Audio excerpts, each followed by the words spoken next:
Alors bonjour Thomas, est-ce que tu peux te présenter et présenter ton domaine? Bonjour Laurent, bonjour tout le monde. Je suis Thomas Beukel du domaine Beukel à Mittelbergheim. Donc on est ici dans une des parties assez anciennes de notre cave. Ma famille est dans cette maison depuis environ 5 siècles. On fait du commerce de vin depuis plus de 170 ans à peu près. Et aujourd'hui je travaille avec mon frère Jean-Daniel. On est une dizaine à travailler dans l'entreprise. On a 24 hectares de vignes en propre qui sont certifiés bio depuis 2016 sur la totalité.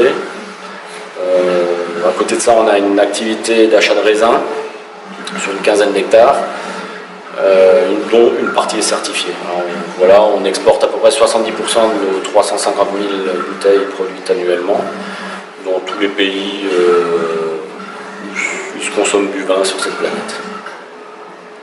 Aujourd'hui, je vais te faire des photos. Donc, à ton invitation sur le Wiebelsberg, tu peux nous parler du terroir et du cépage que tu as rentré aujourd'hui? Alors, effectivement, aujourd'hui, on a attaqué le Grand Cru Wiebelsberg. Donc, sur les 24 hectares du domaine, on a 7 hectares de vignes sur des lieux dits Grand Cru, donc Sotzenberg à Mittelbergheim, le Kirchberg de Bar avec le Pinot Noir, le Münchberg à Andlau avec du Pinot Gris, et donc à Andlau aussi, le Wiebelsberg. En Riesling uniquement, donc ce terroir très en pente, sablo-gréseux, qui donne des Riesling avec beaucoup d'élégance, beaucoup de finesse, des vins très raffinés, des vins de gastronomie. Donc là aujourd'hui on y est allé, aujourd'hui le raisin est vraiment mûr comme il le faut. On a des degrés juste optimales pour faire des blancs secs sur ce terroir là. C'est un terroir qu'on aime beaucoup parce que c'est un sol donc, qui n'a pas forcément une forte richesse en nutrition pour la vigne. Donc la vigne elle souffre un peu, surtout les étés secs, mais par contre ça donne des Riesling superbes, tout en finesse, avec des beaux équilibres, des beaux amers, vraiment gastronomiques. Un de tes ouvriers dans la parcelle m'a raconté cette anecdote, enfin je sais pas si tu y as participé, il m'a dit le 5 janvier ils ont taillé ou descendu les bois et à midi il faisait 12 ou 14 degrés, ils ont fait un barbecue là au-dessus. Ah bah oui, le mois de janvier, alors mois de janvier on a souvent des températures ces dernières années plutôt au-dessus de 10 degrés effectivement, et Wiebelsberg effectivement c'est plein sud, donc c'est très solaire, c'est très, très chaleureux tout au long de l'année quoi.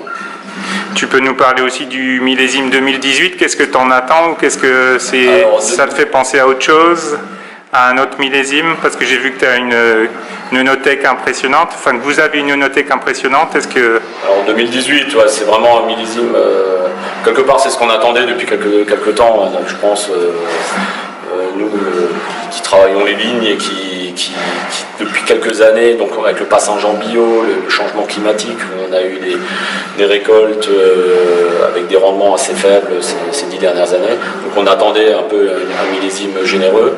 On savait qu'il y avait un nombre de grappes suffisant pour faire un beau rendement, mais pas forcément des rendements énormes. On a eu un peu de pluie fin août qui ont fait gonfler les raisins. On a une belle récolte, des beaux degrés, des jus qui se goûtent bien.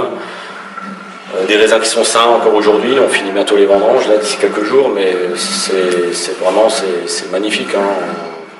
On est vraiment très, très content aujourd'hui. Qu'est-ce que tu as encore comme grand terroir à rentrer? On a encore des Riesling sur le Sotzenberg, on a sur le Stein le Clos Eugénie en Riesling. Voilà, c'est essentiellement, on a le Brandluft aussi encore à rentrer, ça c'est un lieu-dit, peut-être futur premier cru, on ne sait pas encore, mais voilà, essentiellement des Riesling. Et une dernière question, un vin qui te qualifierait ou qui a ton image ou bien ta signature quand tu dis domaine Beukel? Tu en as peut-être plusieurs, mais si tu m'en dirais un, là c'est... Alors on est à Mittelbergheim, alors moi j'en dirais deux, si ça ne te dérange pas. Il y a le Silvaner de Sotzenberg, donc Grand Cru de Sotzenberg, unique en son genre, qui a été adopté par la profession depuis 2005.